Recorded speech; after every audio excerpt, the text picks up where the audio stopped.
Oke, halo selamat siang. Kita ketemu lagi di channel Sevanya Daniela. Hari ini saya akan membahas salah satu soal fisika tentang arus bolak-balik. Oke, rangkaian LLC ya. Soalnya seperti ini. Rangkaian seri LLC memiliki hambatan resistornya 80 ohm, reaktansi induktifnya 120 ohm, dan reaktansi kapasitifnya 60 ohm. Rangkaian tersebut dihubungkan dengan sumber tegangan bolak-balik 150 volt. Pertanyaannya adalah besar daya yang dipergunakan pada rangkaian tersebut adalah berapa? Oke, nah sebelum kita membahas soal ini, saya ingin informasikan bahwa channel ini, Sevanya Daniela ini, kita menyajikan pembahasan soal dan penjelasan materi untuk matematika, fisika, kimia, dan biologi. Udah ada lebih dari 1100 yang kita upload. Jadi kalau kalian belum subscribe, silahkan subscribe dan nyalakan loncengnya. Karena setiap hari kita upload video-video baru, salah satu dari 4 mata pelajaran itu. Khususnya SMA ya. Oke, jangan kemana-mana, tonton videonya sampai selesai. Kita akan lihat pembahasan mencari daya pada sebuah rangkaian LLC.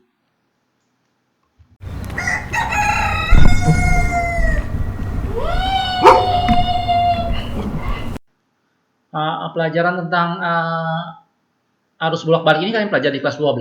Jadi mungkin kalian kelas 12 yang sudah lulus nggak ada masalah. Saya rasa kelas 10 dan kelas 11 tetap masih bisa belajar ini.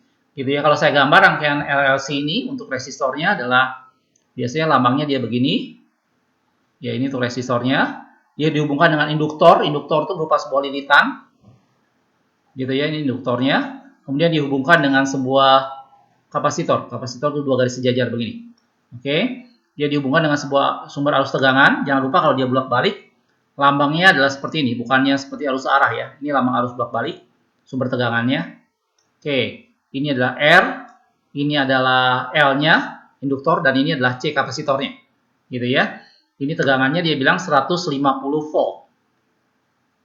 Ini 150 volt sumber tegangannya. Gambarnya kurang lebih seperti ini. Gitu ya. Sebenarnya pengerjaan soal untuk arus bolak-balik ini hampir sama dengan arus searah seperti biasa. Cuman pada arus searah kita mengenal hanya hambatan aja atau R aja. Tetapi pada arus bolak-balik kita mengenal yang namanya impedansi. Gitu ya. Prinsipnya sama. Jadi impedansi sendiri itu adalah bentuk dari Pitagoras antara resistor dengan reaktansi induktif dikurangi reaktansi kapasitif, gitu ya, XC kuadrat. Jadi ini sebenarnya sama aja prinsipnya dengan hambatan yang pernah kalian belajar, cuman dia istilahnya adalah impedansi. Dan ini merupakan kombinasi antara R, XL, dan XC, gitu ya. Nah, apa tuh namanya? Ini semua bisa kalian ingat pada diagram fasor, sehingga dia bentuknya nanti akan dikurangi begini, gitu ya. Jadi kalau saya buat sedikit diagram fasornya, ini untuk yang ke sini adalah untuk yang R-nya, ini R-nya, ini yang ke atas ini adalah untuk yang XL-nya, yang ke bawah ini adalah XC-nya, gitu ya. Ini diagram fasornya kurang lebih seperti itu. Nah, sementara XL sama XC ini sudah merupakan satuan dengan ohm, jadi dia sudah merupakan reaktansi induktif.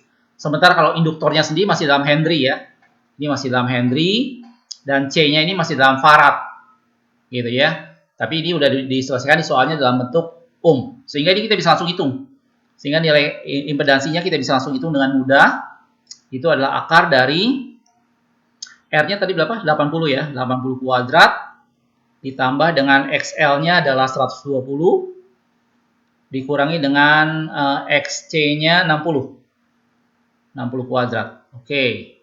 Nah, ini kalau kita hitung nih akar dari 80 kuadrat ditambah dengan ini sendiri 60 kuadrat ya.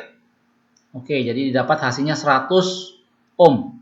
Ini kalian bisa anggap sebagai hambatan biasa. Cuman tadi saya sudah bilang ini merupakan kombinasi antara resistor, induktor, dan kapasitor. Gitu ya. Jadi impedansinya adalah 100 ohm.